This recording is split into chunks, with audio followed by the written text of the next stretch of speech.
not far away. Let's talk story.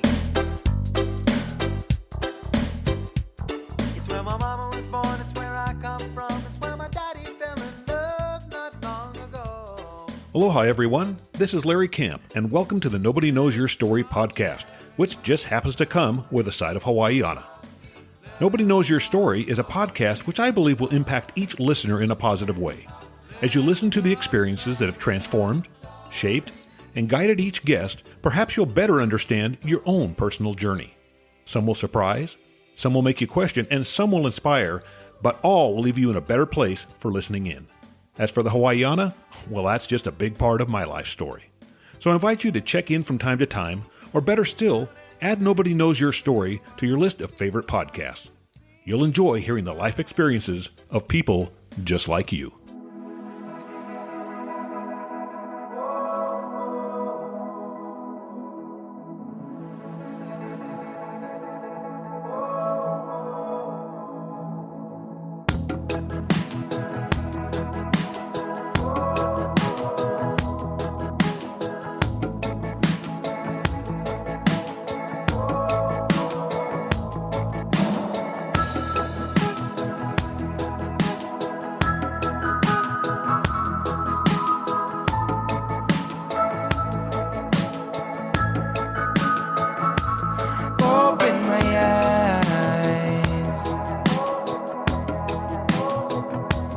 There's nothing that we can't do,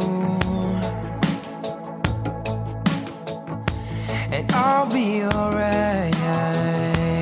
I'll be alright as long as I'm with you. I feel like I can see clearly, understanding sincerely. My love is dearly, no cloud above is dreary. Eagle is soaring and lions are roaring. Earth and its glory, we're writing the story. And the willows are weeping, volcano sleeping. Dolphin is singing and the ocean is healing. My heart is sinking from the cup I am drinking. Rivers will flow and with this world I must grow. So here we go. Feel the sunlight shine. I can see everything. I can see everything. Open my eyes. 'Cause there's nothing that we can't do. And I'll be alright. I'll be alright as long as I'm with you. Hey, aloha, everyone, and thanks for taking the time to listen to another life story. Now, we just heard K-Bong perform Open My Eyes, and this is a song kind of about a positive relationship, which will be a big part of my guest Bill Simpson's story. Now, mid-podcast, we're going to hear Number One by Iration. Now, if you like the music that you hear here on the podcast, hey, support the artist by making a purchase.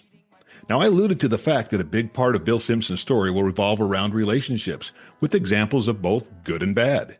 And I'm sure most of us, well, we've probably had some good and bad relationships too. And for me, because my focus in life has been communication, I find that communicating helps when it comes to relationships. And it can hurt if you don't have good communication. So, hey, Bill, thanks for reaching out and wanting to be on the podcast, and welcome to Nobody Knows Your Story.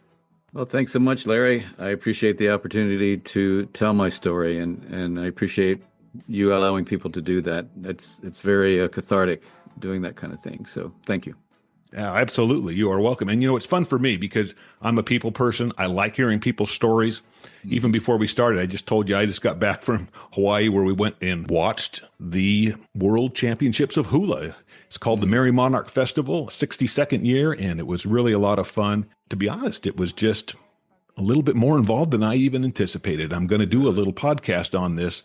Well, in the next few weeks, I'm going to give a little history on the Merry Monarch and who that is and how that came about. And so for people who like stories, that'll be another interesting one. But today, we're going to hear your story.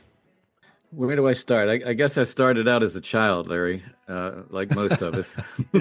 Yeah, well, I think all of us. And I was the youngest of five siblings. The oldest was 15 years older than me. The next in line was 6 years older. So I kind of saw myself as maybe it was after that cocktail party and they had a little bit of fun. It was a little bit down the road. I have memories of early on in my childhood being relatively happy. I mean, there were memories of arguments with my parents. There was a lot of fun with my older siblings, and I remember Christmas was always a lot of fun with my father. Would Christmas morning we couldn't go down until he chased the reindeer off the roof and all that kind of stuff, and he was very fun in that kind of way.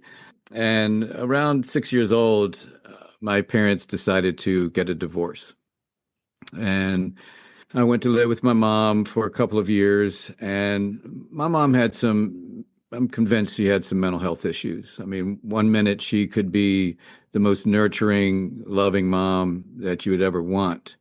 And then the next thing I know, she's 360, where I would literally have glass on on a plate, and she goes, "That's your dinner." So pretty scary stuff for a 6-year-old, 7-year-old, and so on. So I had a lot of anxiety around that because I never knew what I was going to get with my mom. And I always wanted the great nurturer, and not always didn't always get it.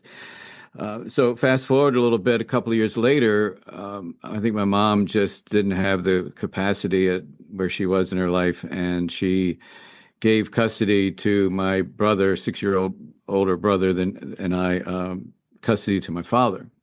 After that, I never saw her. And she was living in the same small town as I was. I'll take that back. I did see her one time. I was about, I think, maybe 11 years old, walking to school one morning, and I see her in a taxi cab. And she didn't pull over or anything. I took a double take. I'm like, whoa, that was my mom, and I'm like, just kind of, that was it. And I just went on to school. When I turned 13, at the age of 13, my mom had passed away from a heart attack. She was living with my oldest sibling, my sister. And so I never saw my mom from age 8 on.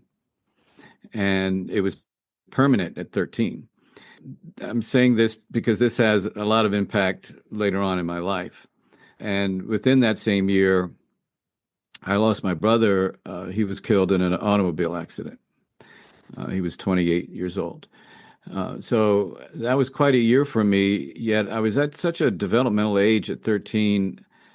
I really didn't know what was going on. I felt like I had a relatively happy childhood. I didn't feel deprived of certain things. I just didn't have the awareness. I had lots of friends, and I was active in sports and music and all kinds of things. It didn't really have much impact then. But a few years later, as I started to date girls, I developed a pattern of kind of overlapping my relationships. I'd have one girl, and then I would find somebody else and then leave her and go to the next one. And this pattern went on through high school, went on through college, went all the way through my first marriage in my early 20s. And my previous career, I was a radio personality for 30 plus years. And here in the city of brotherly love and sisterly affection, Philadelphia, they love their radio personalities. You think about Dick Clark, he was a Philly guy, and it was just a big thing here. And women were, very, very affectionate, I'd say. And I found myself succumbing to that in my first marriage a couple of times. And I had realized at that point that, it's just not fair. My wife and I got along great. We didn't have a bad relationship. I was just too immature to be in a committed relationship. And so that ended, and I ended up marrying a woman that I was seeing prior to my wife and me divorcing. So again, overlapping. And that particular relationship, my wife had 4 kids, and we ended up having a daughter together. So kind of recreated that 5 sibling family kind of thing. And that felt very familiar. That's when I started to go to therapy. Someone had recommended therapy to me because I was struggling a little bit with the stress I was under, and the radio job I was doing was a high pressured morning show, very successful, but it was just a lot of pressure. And through that, kind of working through some relationship issues with my wife, and I found out something about myself that I didn't know, was that I was controlling. I had no idea. I was making a lot of money at that time. We had a big 27-room house. I was in charge of all the finances. I'd made all the decisions, and I didn't realize I was being controlling. I was just doing what I thought I had to do. Another thing that came out was that I had this knight in shining armor syndrome, they call it. It's trying to save my wife, trying to save her kids. She was a single mom with 4 kids, and here I come, the knight in shining armor, to save the day. And really, again, not understanding the depths of what it means to be in that committed relationship. And the more and more that relationship continued, the more my personal growth and spiritual growth, the marriage ended up dissolving. And I had been faithful during that entire marriage. I think we were married a little over 10 years. So I had matured in that aspect.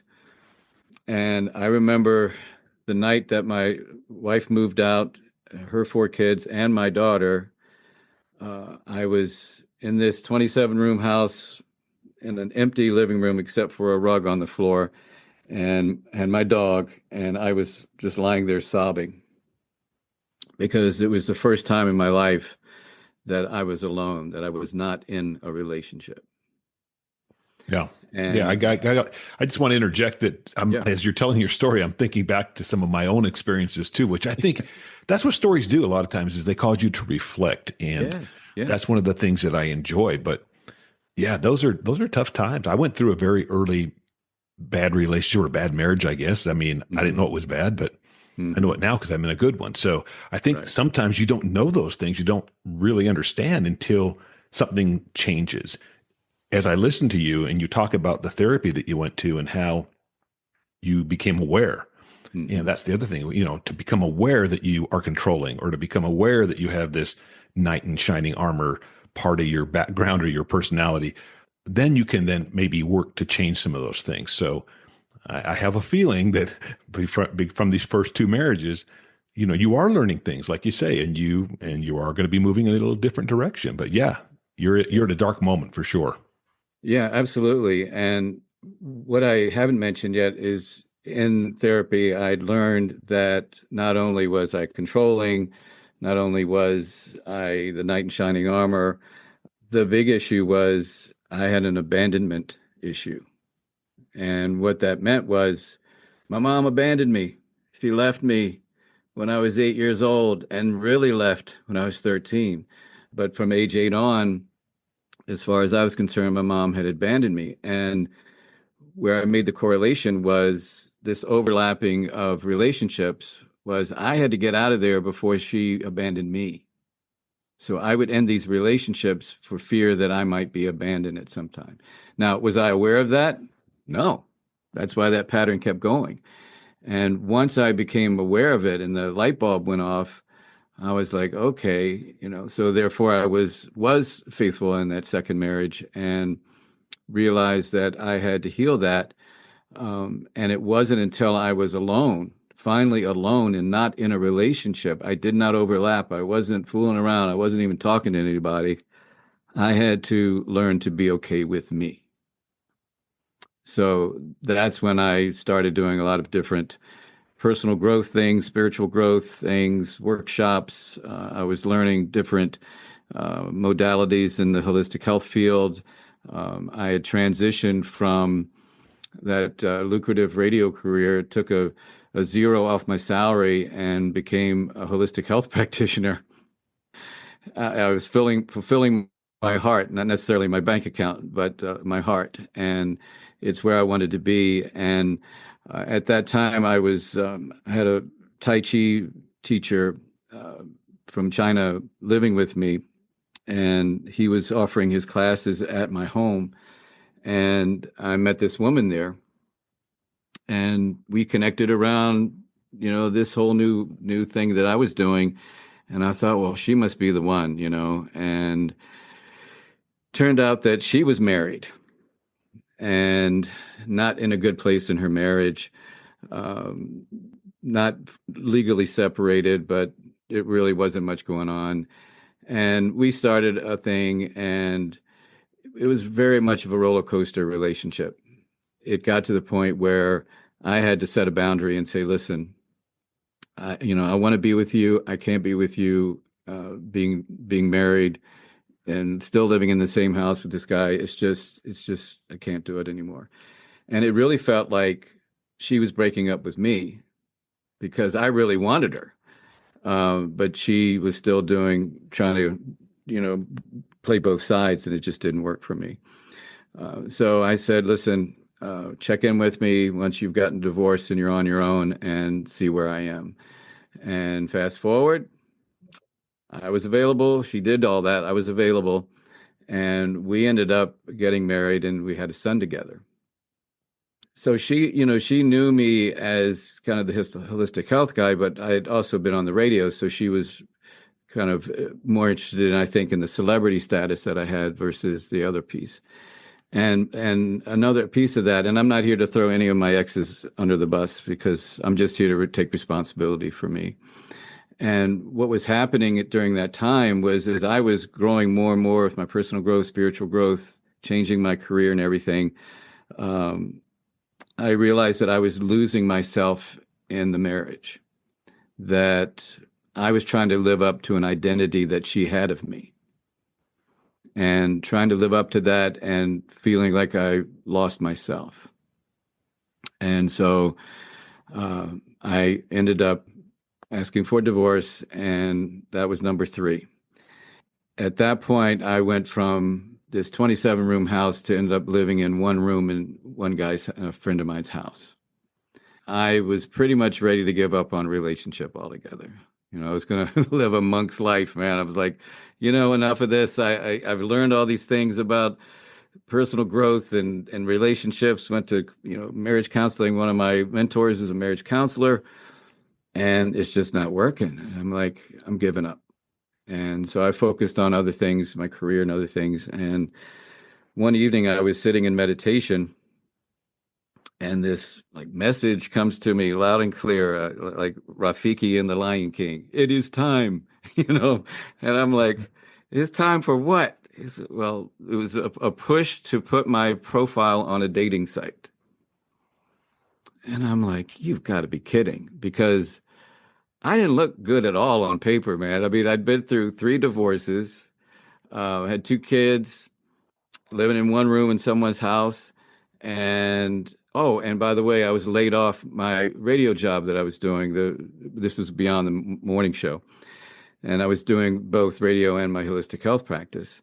So my full-time job that gave me benefits and everything had been taken away. So here I was, not looking good at all on paper, had this push to get on this website. I went on it. It's called Conscious Match, I think is the name of it. And I, wasn't going to put everything out there, but I just kind of kept it real. 3 days later, I get this poke from this woman who lived about a half hour from the city I was living in. And because a lot of them were coming from foreign countries and all that. And so I thought, And we started chatting back and forth, email, and I told her everything, all that I was going through at that moment. And because I'm like, what do I have to lose? Like, I'm not going to put out something that I'm not, because what's the point? Why play games here? And I put it all out there, and she was like, wow, well, at least you believe in marriage. She liked that part. So, we kept the conversation going via email. And then, we did our values clarification. We talked about all kinds of things before we even talked on the phone. And so we finally did that. We talked on the phone and decided to meet. And Larry, the moment we met, as soon as my eyes looked at her eyes, I felt in my heart that I was home. I am home. And it opened my heart to the possibility of relationship again, and to find someone that I could actually be myself 100% as much as I could possibly be. I felt so free, and first time ever in my life to be in a relationship and just be me. And either she's going to like it or not, but I have to be me. And then on top of that, adding the skills and the things that I had learned about relationship and being in a relationship over the years, certainly becoming an expert of what not to do with those three divorces. And even in that process, learning about how to be better in a relationship, I was able to apply to this relationship to someone who was open to that way of communicating, to that way of connecting. And that made all the difference in the world too, because I tried these things previously, but it just didn't work with the person I was with. That was 16 plus years ago, and we're just jamming. We're stronger than we've ever been. So. The benefit of this fourth marriage for your wife is that you did learn all those things in the other previous relationships. And I look at that because when I got divorced, I was young. I mentioned to you earlier before we started that I grew up in a high demand religion. In that high demand religion, sex before marriage was a big no-no. Yeah. So there's a big reason as a young couple, if you love each other and you want to take it to that next step, to get married. That's the carrot being dangled out there. So, once that happens and you're married and, okay, that's a part of the relationship, but that's just a part.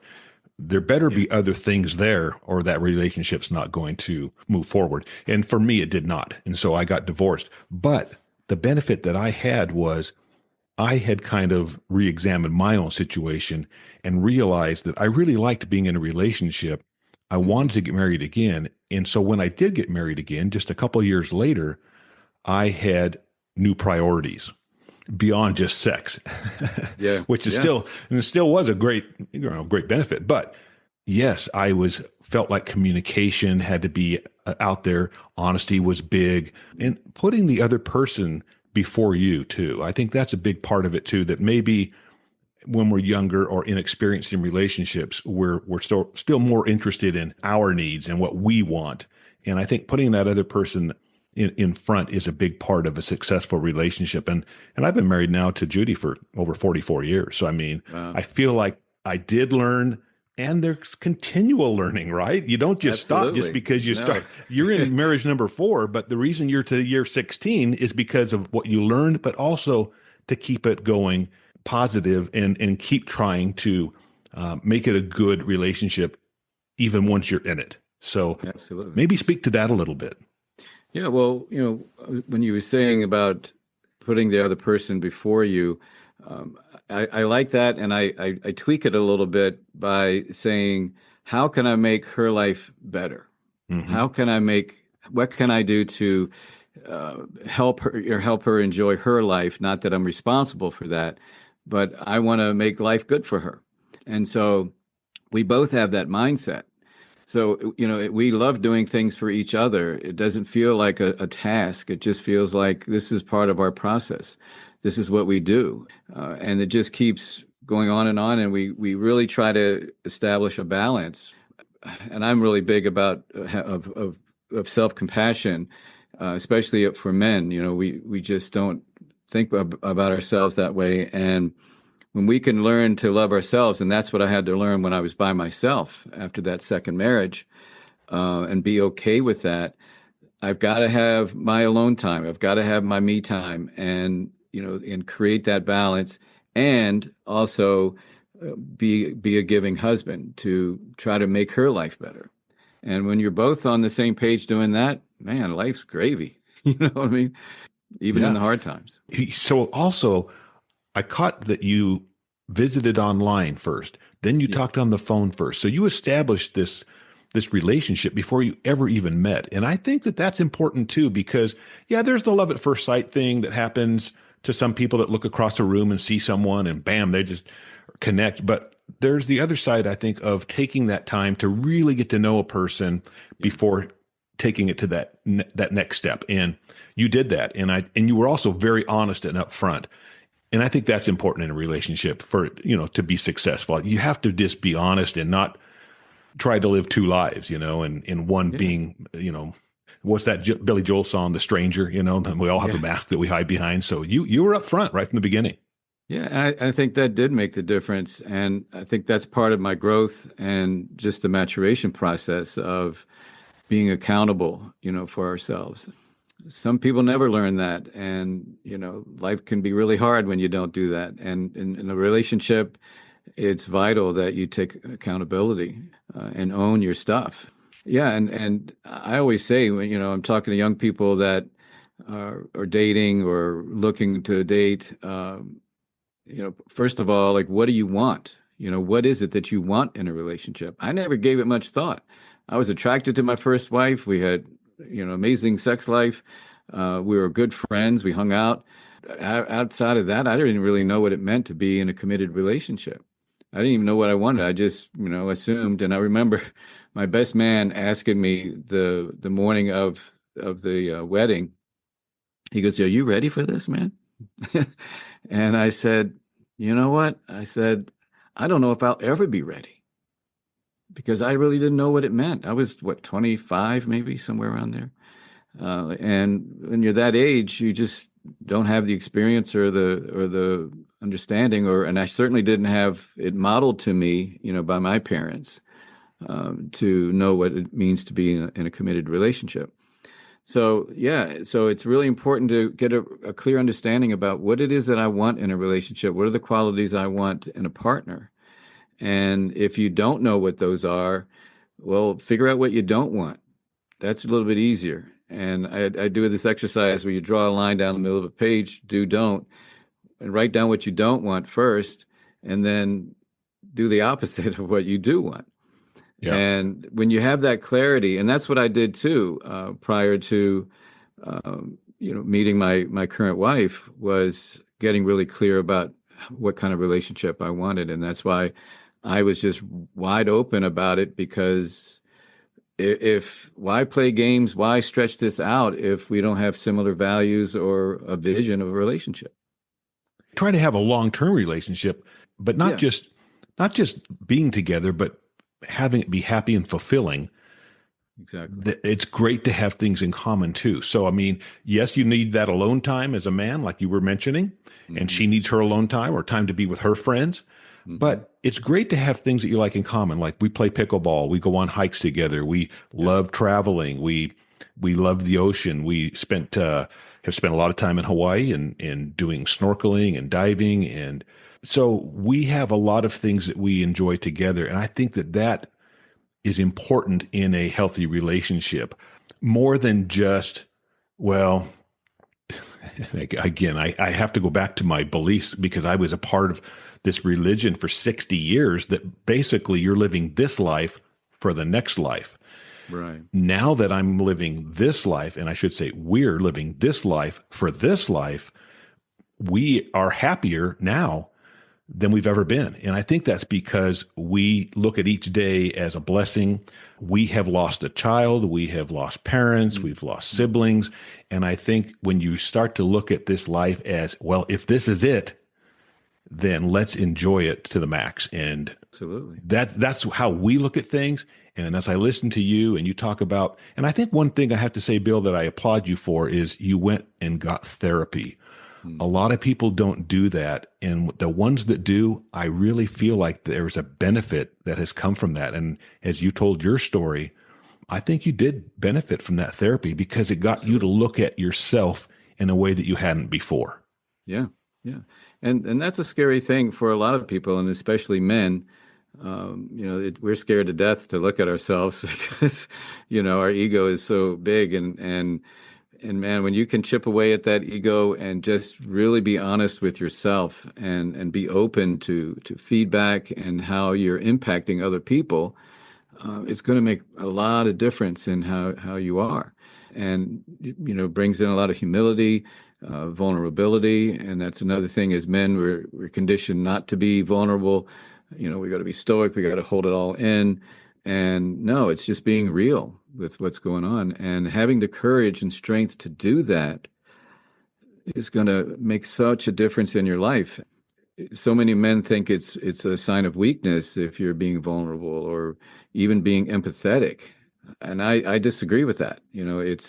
Because I see how I was being that way. And now that I have learned a few things and see how it works, I'm totally convinced that that's the way us as men need to adapt. We keep our masculinity, we keep all of our masculine qualities, and we enhance it with more qualities that are more associated with women, even though we both have them and capable of doing them. It's just our conditioning. And when you open up to those new possibilities, it just expands your life like you wouldn't believe.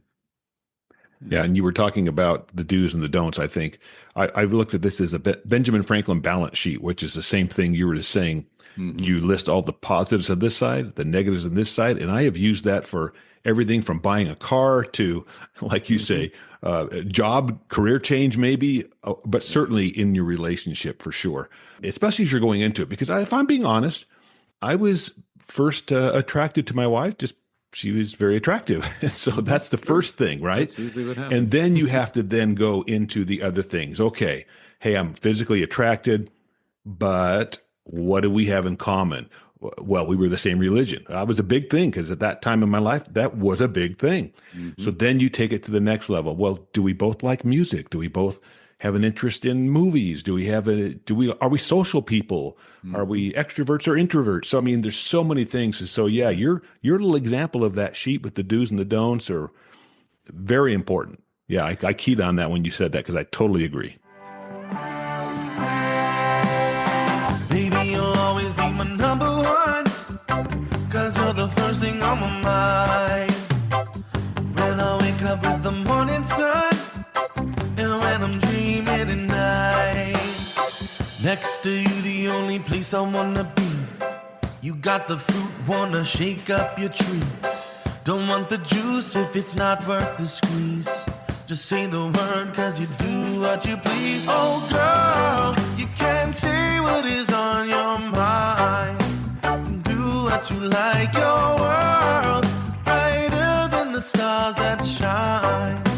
Your name in the lights. Baby, you'll always be my number one, 'cause you're the first thing on my mind. When I wake up with the morning sun, and when I'm dreaming at night.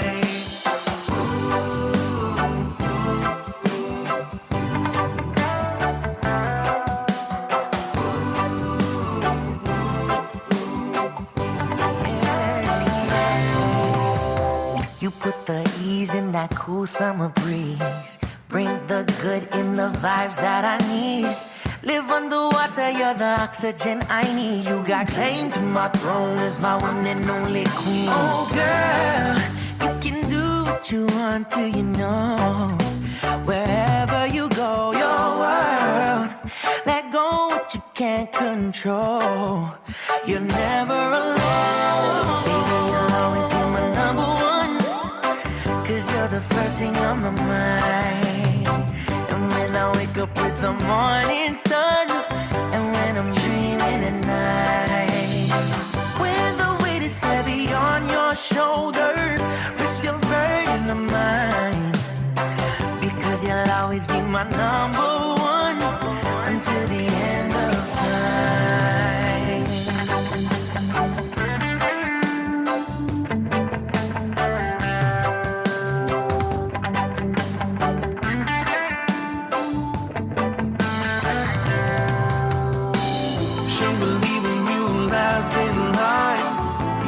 Treating you right. Things are changing now, not your mind. Give you loving every day and night. Baby, you'll always be my number one, 'cause you're the first thing on my mind. And when I wake up with the morning sun, and when I'm dreaming in the night. When the weight is heavy on your shoulder, rest your burden on mine. You'll always be my number one, until the end of time. Number one. You're my number one, baby. Number one.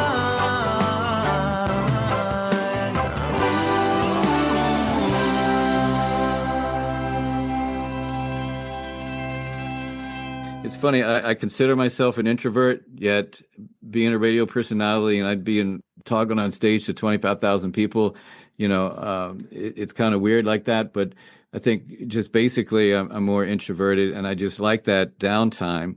And I love being with my wife. I mean, we're just like two peas in a pod. We just like hanging out with each other. We enjoy each other's company. So it's never like, oh, I got to get away from her. I need a break from her. No, I just need to do this for me.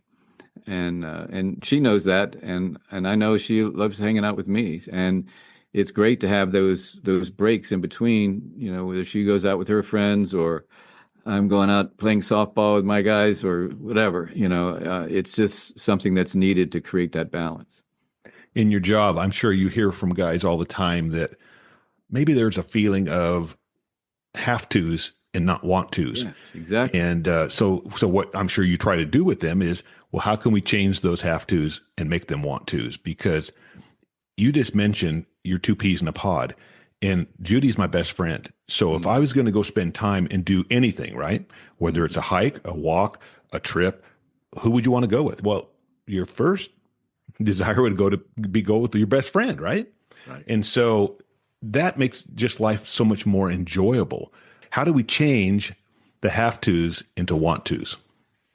Well, you like you said, you can change your attitude about it, your mindset. You can, see it as half full versus half empty. Or if there's something that you just don't enjoy doing and it's her thing, then let her have her thing and find the common things that you both like to do and focus on that. My wife, or we say, we're just enough the same and just enough different, to be with each other, because you don't want to have a mirror copy of yourself, that's just kind of boring after a while.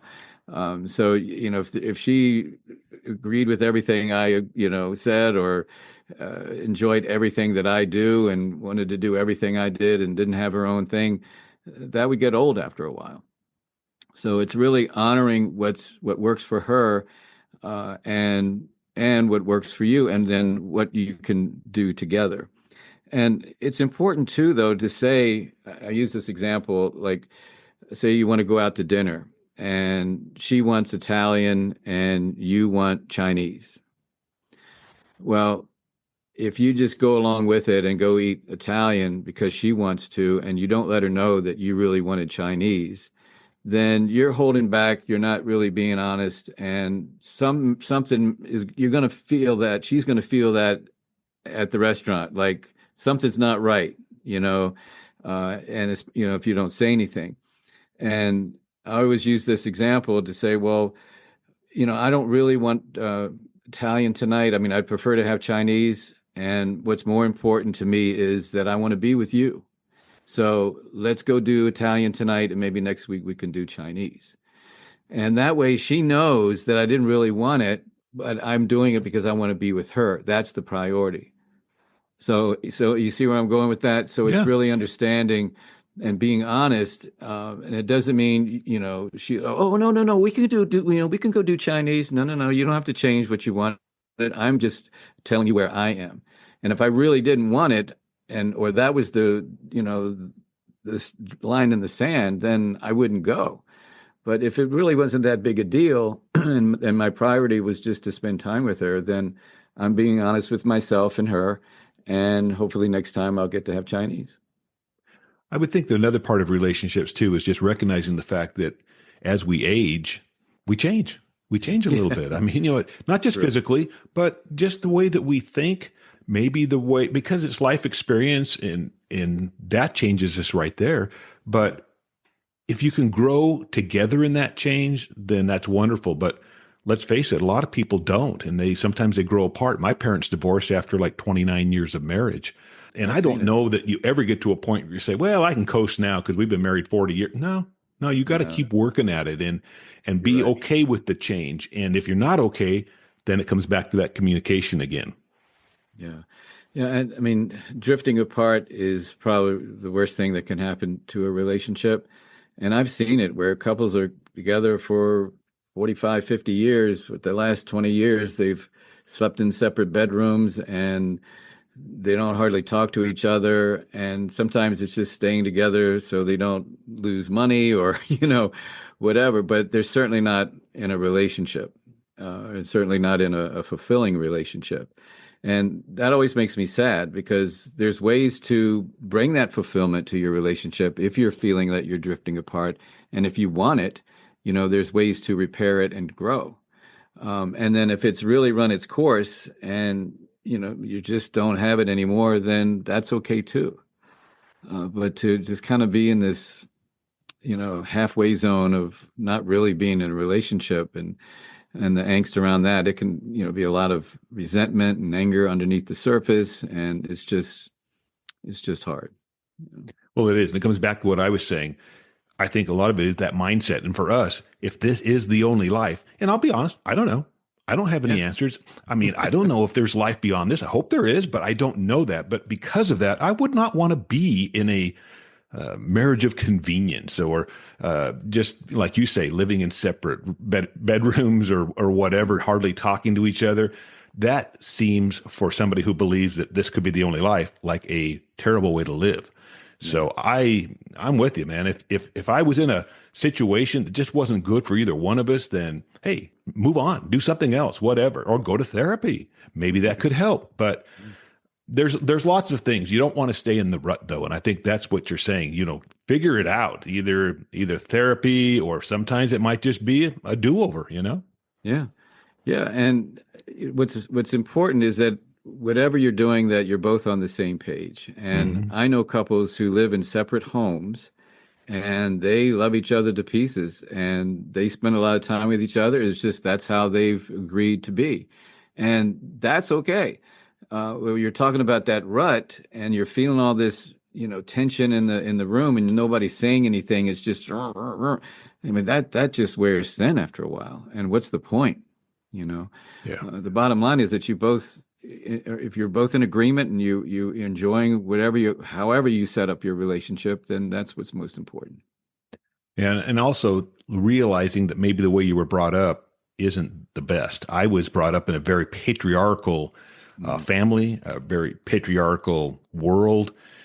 Over the last 40, 50 years, to be able to kind of change my mindset and how I look at things was important. And Judy uses this expression, know better, do better. And I've tried to encompass that in my life. And because there's lots of things that I was not doing correctly, even just the way I thought sometimes and how I viewed others. And I'm not perfect. I still make, mistakes and have things I can do better, but I really am trying. And I think that's, she appreciates that. I really do feel like that has been a positive in our relationship. Yeah. And I appreciate you saying that because that's what when I work with the women clients, that their men are trying. I'm like, look, you got to recognize they're trying. We've been conditioned for, decades, centuries, millennial, that, we're this way. And to go against that grain, it takes a lot of strength and courage. And we're going to hit bumps along the way. We're not going to just, because we know it, we're going to change. It takes a lot of reinforcement and practice and making mistakes. And as long as he's trying, then you have some grace around that. Because if they're expecting him to change overnight, good luck. That's not going to happen. I mean, It might, but I doubt it. Yeah, exactly. In a relationship, many times, it's a marathon, not a sprint. You gotta look at, okay, hey, I need to pace myself here. And is this good for the long term of the relationship? What's my goal here? And I have a criteria I always share it. I say, before I say anything, do anything, I have to keep in mind 4 things. I love you. I care about you. I respect you. And I want you to feel safe in this relationship. So when you go through those as a filter before you say anything or do anything, and look, we're not going to do that all the time. We have our subconscious behavior that's just going to come out. But when you can really think about it before you speak and before you act, come from that place of love, care, respect, and safety, then you're much more apt to have a better conversation and better result, better outcome than if you fly off the handle Yeah, you can come back and apologize, but the more and more you fly off and you say insulting things and all that, and you're not trying, you're not changing, all that again goes to drifting the relationship apart. I totally agree. And as you're saying that, I was thinking to myself, when you have the amount of time and years invested as I do in a relationship, there are going to be moments where I mean, we were just on this trip to Hawaii. I was talking, I went with my sister and her husband, and the four of us are in the car, and we were together for 7 days, and sometimes you have different ideas and opinions. And Yeah. I was saying something, and Judy is like from the back seat is like, "Shut the fuck up," And my sister, who's would never say that in a million years, she's just over there kind of laughing. But that's happened a couple of times over the years as we've taken trips together with my sister and her husband.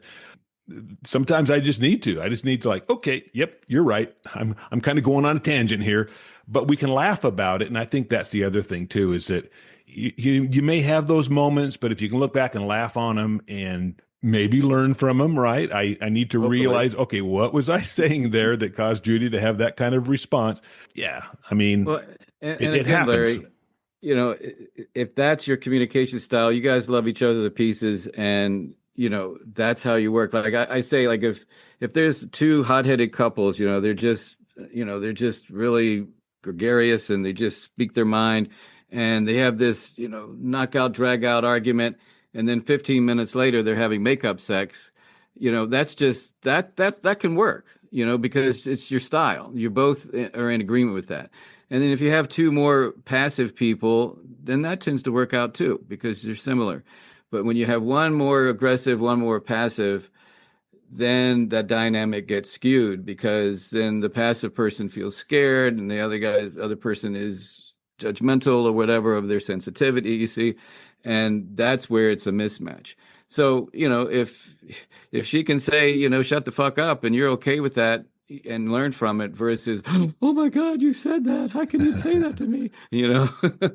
Then that's a whole different story. So again, it goes back to what works for you, communication styles for both of you in that way. Well, and here's one other thing too. I've been telling you about how I've changed and how I've tried to do better. She's changed. And let me Yeah. tell you, she's changed in a way that she's no longer, the stay-at-home mom that raises the kids, that this kind of supports the husband. I mean, she had that phase in our marriage, but she has found her voice. And sometimes maybe men are put off by that a little bit. All of a sudden your wife be. is now, standing up for herself. But I embrace that. I encourage that. And as I have seen this, especially over the last 7 or 8 years since we got out of this religion we were raised in, she has really kind of come into her own, and I am totally fine with that. But yeah, she would never have said that 10 years ago is what I'm saying. And so part of me is kind of laughing about that, but actually I'm fine with it, because I understand where she's at, and Right. we're on the same page. Yeah, and that's all that matters. And and what you said about encouraging her and really applauding her for her growth, that's the other side of it. It's like, women have grace for the men who are trying, and men have grace for the women who are trying to empower themselves and not feel threatened by it, but to see it as an accomplishment and progress. Yeah. Yeah, absolutely. Well, Bill, hey man, I've sure enjoyed this. It's man, every time I talk to somebody, it just causes me to reflect and me to think, and Yeah. I get some takeaways out of it. If as far as going, wrapping up here, what do you see yourself? I like to ask this question. What do you envision for yourself over the next 5-10 years in terms of your professional life, but also just in your personal life? What are you looking to accomplish? Yeah, I'm in my third career right now as, relationship coach and focusing mostly on men. I'm on a love mission, Larry. Like, life's too short not to feel connected in life. And if I can be a conduit to help anyone do that, that feels like it's my calling right now.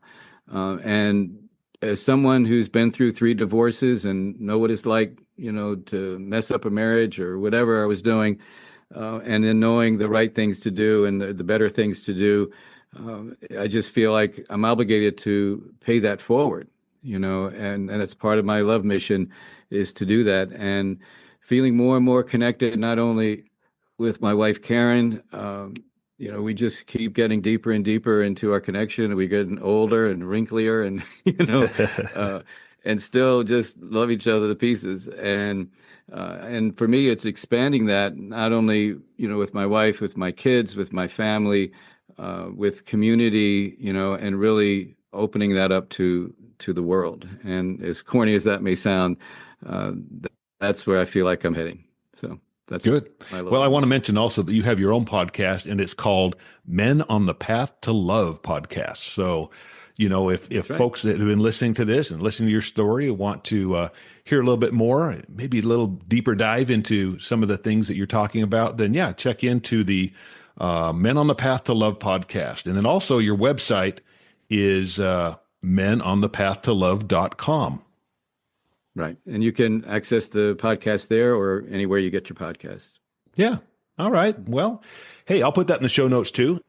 Bill, yeah, appreciate it, buddy. Really do. I mean, I'll talk to Judy about this when she gets home she's over at the gym right now doing some yoga, but when she'll come home, I'll tell her about the podcast and some of the things that we talked about, and she'll be nodding her head saying, yeah, and you still need to work on these things, but at least I realize that, and I'm open to, yes, and I'm open to listening, and I'm open to taking suggestions from her. So that's the other thing. Don't ever say I'm not changing. That's what we don't want, right?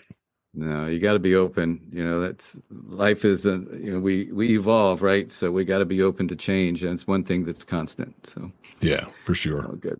Well, Larry, I just want to thank you for allowing me first and foremost to tell my story, and that you do that for others. I think it's a very healing thing to do. And I wish you much success in moving forward. Thank you, Bill. Appreciate it.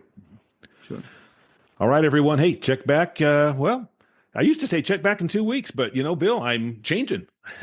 I'm starting year 6 of the podcast, and I'm going to do podcasts when I want to do them. So I just tell people sign up, and you'll get the note when the new one comes out. So, but I will be back probably in the next 2 or 3 weeks anyway with another interesting life story because, it's what I like to do.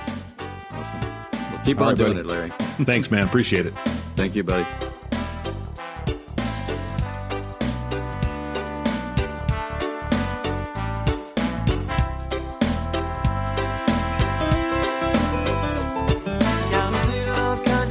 Not far away, let's talk story.